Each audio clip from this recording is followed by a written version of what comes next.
নমস্কার সবাইকে। অবলা টিভির পক্ষ থেকে সবাইকে অসংখ্য ধন্যবাদ এবং শুভেচ্ছা জানাই। আজকের প্রথম অবলা টিভির মাধ্যমে কোনো বার্তা দেওয়া। তো আজকের আমরা সাম্প্রতিক সুপ্রিম কোর্টের দেওয়া যে একটি নির্দেশনামা এবং পরবর্তীতে সেটিকে পুনরুদ্ধার এবং নতুন করে আদেশ বিষয়ে কথা বলবো। আমরা জানি গত সপ্তাহে দিল্লি এবং সন্নিহিত এলাকার যে সমস্ত পথকুকুর সেগুলিকে সরিয়ে ফেলার নির্দেশ দেন মাননীয় প্রধান বিচারপতি। তো কিন্তু এই নিয়ে দেশ জুড়ে কিন্তু তীব্র আন্দোলন প্রতিবাদ গড়ে ওঠে এবং আমরা দেখি যে বিভিন্ন মেল, সোশ্যাল মিডিয়া থেকে শুরু করে মিছিল, প্রতিবাদ সভা, জমায়েত এগুলো হতে থাকে।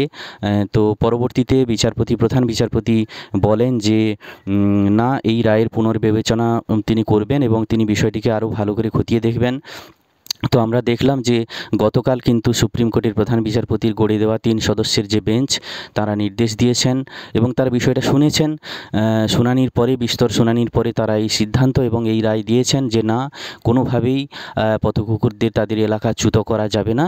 যাদেরকে ধরা হয়েছে তাদেরকে পুনরায় আগের জায়গায় ফিরিয়ে দিতে হবে এবং যাদেরকে ধরা হয়েছিল তাদের মধ্যে যদি কোনো অ্যাগ্রেসিভ কুকুরেরা থাকে বা রাস্তা বা এলাকাতে যদি কোনো ভিন্ন আচরণকারী কোনো অ্যাগ্রেসিভ কুকুরেরা থাকে তাদেরকে নির্দিষ্ট ট্রিটমেন্ট করতে হবে এবং সমস্ত কুকুরের নির্দিষ্ট সময়ের মধ্যে কিন্তু স্টেরিলাইজেশন করতে হবে এবং এটা শুধু দিল্লি নয়, দিল্লি এবং ভারতবর্ষের সমস্ত অঙ্গরাজ্য এমনকি কেন্দ্রশাসিত অঞ্চলের ক্ষেত্রেও এটা কিন্তু প্রযোজ্য হবে।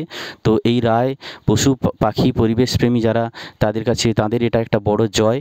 তো আমরা সবাই আনন্দিত সুপ্রিম কোর্টের এই নির্দেশ এবং পরবর্তীতে তাদের এই পুনর্মূল্যায়ন এবং নতুন নির্দেশকে আমরা সাধুবাদ জানাই।